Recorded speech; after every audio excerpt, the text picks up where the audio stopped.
borewells were sunk, I refused to inspect a single one of these schemes as a matter of principle. I said, if you want it, it will happen because it's you and your children who will benefit. If you don't want it, it's your problem. But if you have a problem, it's my duty as a public servant because I'm collecting salary from your tax money to solve your problem. But I'm not your inspector. So if I visited a place, I visited only because the people, out of love and affection, showed me around. I saw in the middle of the night with Petromax lights, like a wedding, they were doing the work because if they delayed by one more week, they would miss the season in a monsoon-fed country. And therefore, that year's crop is lost. It's their personal affair. It's not my business as a district collector, the government's business. Anybody, anywhere, ask them. There is no way you can accomplish results. India is a champion underperformer only because we have refused to trust the people whose lives we want to impact. And not to do that even in urban India, even in a city like Mumbai, is an insult to this country and to the people. And it exposes how shallow these wretched governments are, how terrible their misgovernance is. Therefore, there must be this anger. Don't let these fellows sell us short. In Mumbai city, your city's expenditure, if I'm not mistaken, all put together is 27,000 crores. If you take transport and other systems too, because Mumbai city spends a lot more on healthcare, hospitals, medical colleges, and so on and so forth. But even if you take out much of that money, it's still a substantial sum. It's not that there is no money, though there is always a shortage of resources in a poor country. But the moment you transfer to the community and say, look, here is the money, here is your authority, if you mess up, it's your problem, do it, the resources will be multiplied. I mean, any number of people, from you and I, small people, middle-class people, to the wealthy people will come forward with liberal contributions to actually make a difference to the locality. If something is required, another crore is required, money will pour, provided you know where the money is going. None of us love to pay taxes. We pay taxes out of sufferance, only when you can not avoid it. And I mean, why should we pay? If we don't know what happens once this money goes into that dark hole, why should we pay? The moment I know where my tax money is going, and if there is some kind of a linkage between the tax money that I pay, at least at the local level, and the resources available in my community to make a difference in terms of infrastructure and services, then a lot more of willingness is bound to be there. And that's how some villages are doing spectacular work. 8 days ago, I was in a district in Andhra Pradesh, Guntur district. I sat with sarpanches just elected a few months ago. The elections were delayed by several years, but at last elections were indeed conducted. I sat with some 200, 300 sarpanches. I went into that meeting with some degree of despondency, which is not common for me, and I also had a severe headache that day. I came out of the meeting uplifted. I was so overjoyed because they were exceptional people, quite a few of them, not everybody, but quite a few. There was one person who was an IIM graduate, an MBA, whose batchmate is now Google global head in one of the key departments. But he chose to go back to the village and go into sustainable agriculture, and then chose to be a sarpanch of a village of 5,000 population.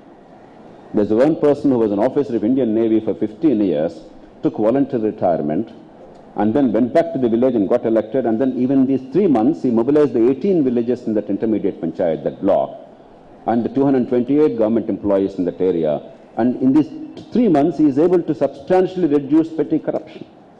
Now, I know it will not be sustainable. I know there will be a backlash. I know employees will make his life miserable. I know the politicians will make it impossible for him to work. But this man has the audacity and the courage and the leadership to actually make an impact already in a short span of time. I have seen retired inspectors of police, many others, who are actually willing to do, if only you give half a chance. And we don't even give half a chance in these local bodies. They are there because the Constitution said there shall be elections. We are undermining ourselves by not allowing this to happen.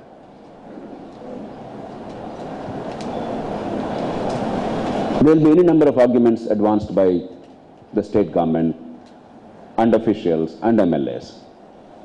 I want us all to be prepared to be able to counter them effectively and honestly. First is, they will say, but these fellows don't know anything. The truth is, once people of your quality guided by people of this quality, once they take charge of their community, their ward, if these MLAs, these corporators, these ministers, these officials, they think that they know more about that ward and what to do, let alone have the incentive and the passion to do, because after all their lives are not at stake. They're talking rubbish. Make it clear to them. In Mumbai city, there are easily at least 100,000 citizens of immense quality, great ability, who are running enterprises, professions, offices, businesses with great success, and if only they give a little bit of their time, if they're allowed to give that time, if their time is valued, they will do things which none of your Mumbai municipal officials and corporators and MLAs can do. The arrogance that they alone can do and the people cannot be trusted with their tax money and their own locality must be torn to shreds. We must make this point emphatically. If a municipal commissioner is not too welcome, you must tell him that you are a citizen yourself. The moment you retire, you again complain tomorrow about the water supply or the drains or the road or the traffic there. And you think that you as a retired official or a former official have no capacity to handle, but you as this official in this vast machinery, you really can handle. What are you talking? Remind them. Let us fight emphatically. And there are many people in contemporary India who are worried about this whole fiscal deficit. Tell me, why will Indian people want to reduce the subsidies if the money saved by reduction of subsidies goes into again some dark hole? I don't know what's happening to that. Because of something called fiscal deficit that the RBI governor or the finance minister are talking about. Why should I, as a citizen, give up my 1 rupee rice at free power? I will give up only when I know that this money saved is coming back to me in a better way. And I'm sure. Because it's not going to a dark hole at a distance. It's here, now. It's also an issue of fiscal management. Your RBI must get into this. These are not merely issues of government. These are economic issues of the country.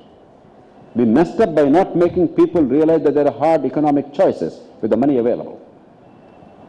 And when there are no opportunities to find alternative constituencies for the use of the money, money always finds the worst possible use. The short-term freebies or corruption and leakage. We have to really fight very hard.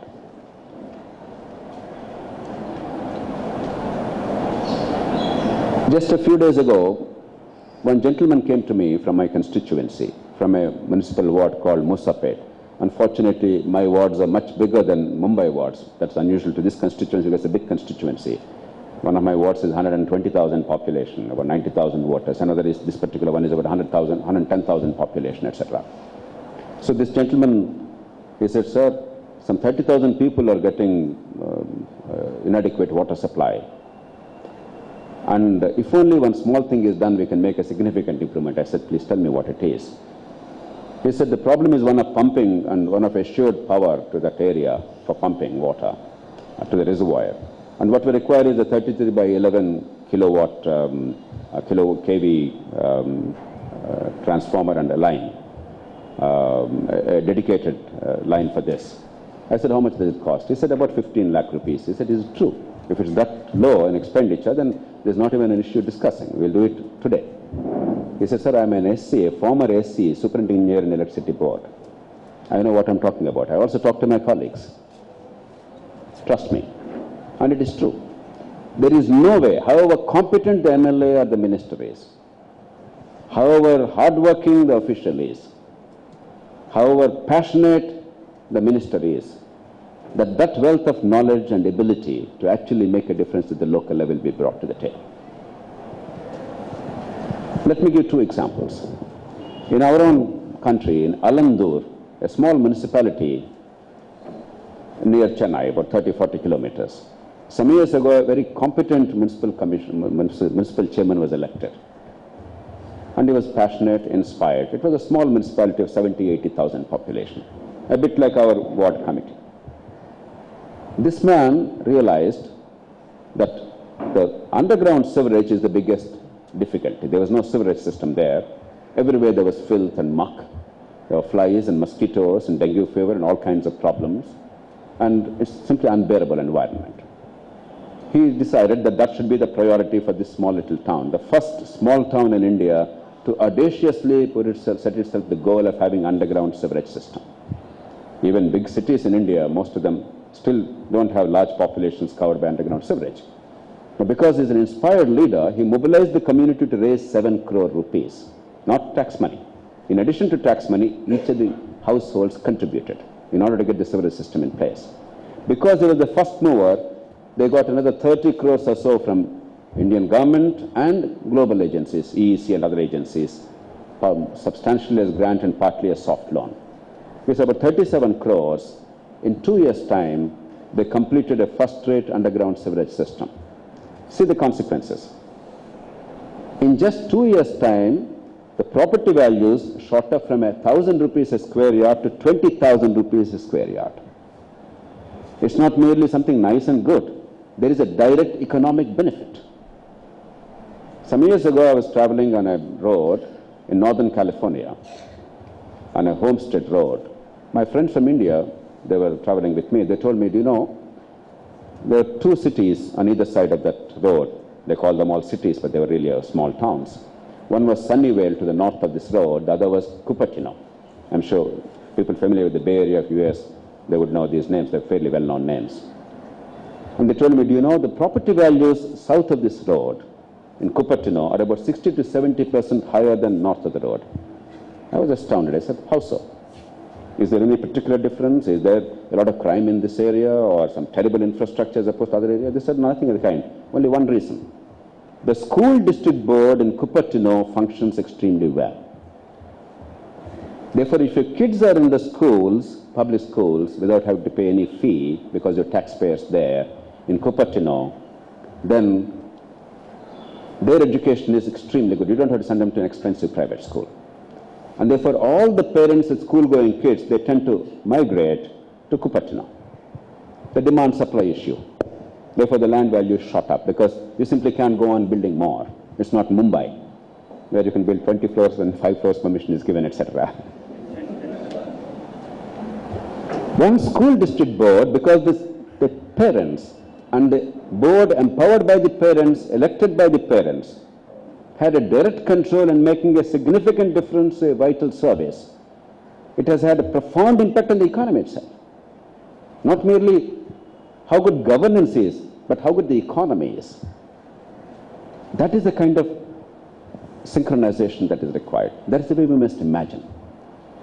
Some years ago, 2009 actually, the year that this Nagaraj bill was drafted, I met the Prime Minister immediately after the Jammu and Kashmir local elections. If you recall, in Jammu and Kashmir, typically, in the assembly election in Srinagar city, 5% people vote, with enormous bloodshed and hundreds of thousands of troops deployed. And in some other districts, 20–30%, depending on where it is. But in the local elections of 2009 in Jammu and Kashmir, 78% people voted peacefully. Not a drop of bloodshed. It was a remarkable moment. I was excited. I told the Prime Minister, here is a priceless opportunity. Hand over money to them, hand over glove, fist over glove. Just don't think about it. Give 1,000 rupees per capita from Delhi. After all, Jammu and Kashmir is a small state. With your left hand, you can sign that check. All you lose is 1,500 crores. I mean, this UPA government is squandering hundreds of thousands of crores. What's the big deal about 2,000 crores for a mighty task of India's permanent security and Kashmir problem being solved? Once the people of Kashmir, at the community level, I urge them, don't give to the so-called local government at the district level. Give it to the village level and at the municipal ward level, exactly what Nagaraja is talking about, at the municipal ward level. Let the people have the authority to decide what to do with that money. Once they're busy with their road, drain, water supply, street lighting, park, school, whatever, they will forget India and Pakistan, and that is the greatest measure of national security for the country. The Prime Minister was humming and hawing, it was so hard to persuade them to have the elections, but you're not doing anything, you're just giving money from Delhi in addition to whatever Jammu and Kashmir get as a special case, and nobody will grudge you that. It's a small state anyway, for heaven's sake do that. Then he was still a little undecided. Then in order to goad him into action, I said, Prime Minister, if you're worried about this money getting into terrorist hands or being abused, let us create a system of ombudsman for each district. Put the best officials or somebody else, there's ombudsman with enormous authority to sack these fellows, to confiscate properties and to punish fellows, whatever it takes. Don't worry. then the issue is completely different. But where will we find so many good ombudsmen? The whole issue of empowering people for a mighty national task of integration, let alone democracy, is forgotten. And a few weeks ago, I read in newspapers that Mr. Rahul Gandhi went to Jammu and Kashmir, gave a fiery speech about the need to empower local governments, and the Sarpanchas gave him a fitting rebuttal. When you have a priceless opportunity, you squander. I think among all the failings of the government of this country in the past decade, to my mind, this is less known, but one of the most significant ones. It's a fantastic opportunity is squandered if Kashmir continues to burn. Mr. Prime Minister, I have no disrespect. He's a great personal friend of mine. I admire him in many ways. But a lot of the blame rests at his doorstep, at the Government of India's doorstep. Empowering the communities has profound implications. Local, city, regional, national.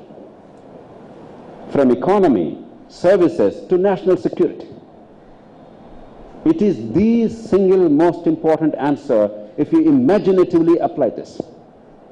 Our leaders is a wrong word, our rulers, they have lost the capacity to imagine. We must force them for our sake. Let me conclude with one anecdote which I'm very fond of quoting. Some of you might have heard from me. Forgive me if you heard it before. In 1924, the British government held elections to Calcutta City Corporation, and that was 89 years ago. Deshabandhu Chittaranjan Das was elected mayor of the city. He was by that time already a great leader. He was even senior to Mahatma Gandhi and others. He was actually with Lala Lajpat Rai and Deshabandhu Chittaranjan Das and Motilal Nehru. It was that generation, the generation earlier to Mahatma. Grandfather of Siddharth Shankar Ray, absolutely. Yeah. Sometimes pedigree is very dangerous.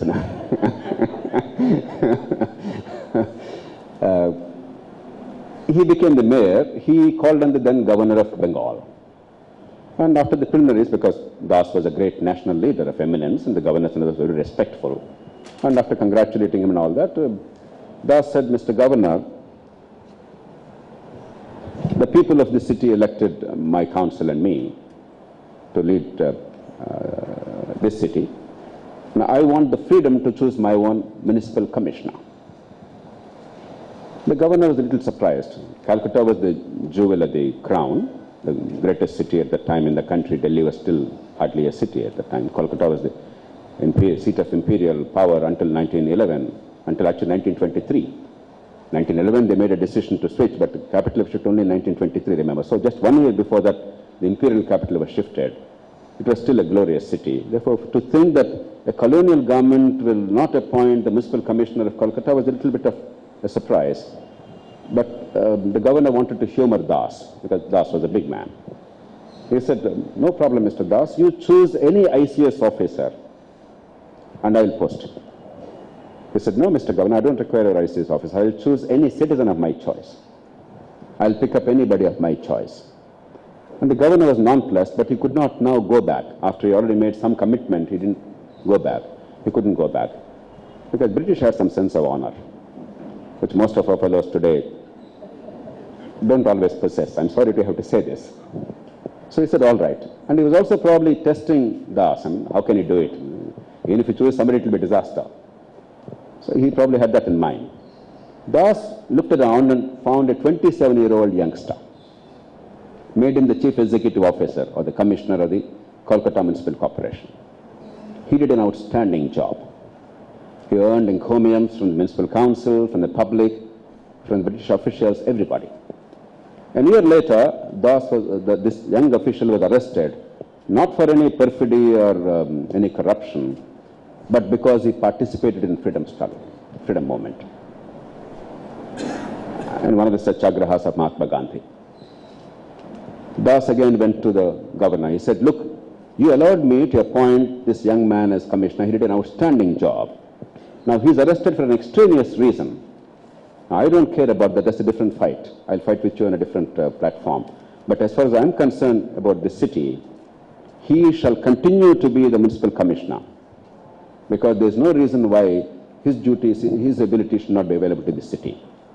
The governor was quite stunned, and he gave an order, which is still available in the archives, directing that this young man, while he was in Alipur jail in Calcutta, will continue to be the commissioner. While in jail, the file shall be circulated to him, and his orders shall be obeyed as that of an officer on duty. The colonial British government gave this order, and this practice continued until this young man was shifted to Mandalay jail in Burma subsequently. Maybe for this reason, maybe for some other reason, they shifted him to Mandalay. So that practice was discontinued. The same young man, he continued his work for the country. In 1929, he became the mayor of the corporation himself, Calcutta mayor himself. In 1939, 38 and 39, he became the president of All India Congress Committee. He defied Mahatma Gandhi and was re-elected. And he left the country and founded Azad Hind Fauj. Netaji Subhash Chandra Bose was that young man whose origins were in Kolkata city. As an appointed commissioner, a citizen commissioner, who could function as a commissioner in jail. That was the legacy even during British rule. I am somewhat scared to recount this tale in public because I am afraid that a Lalu Yadav or somebody else may claim the right to hold public office while in jail, even after conviction, let alone being detained.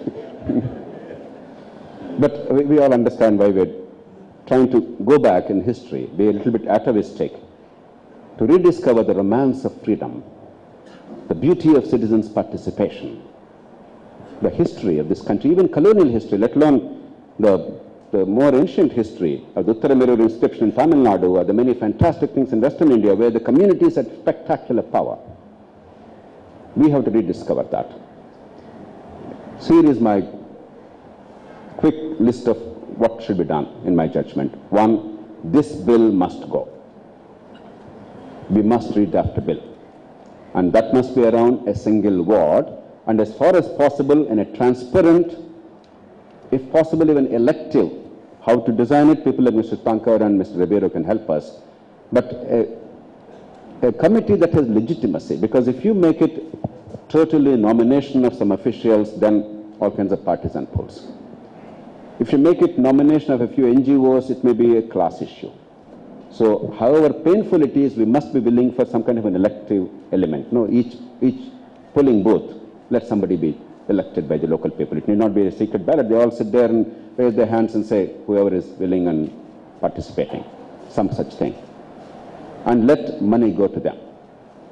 And if the city government, if the state government is not willing, ordinarily, I'm a very law-abiding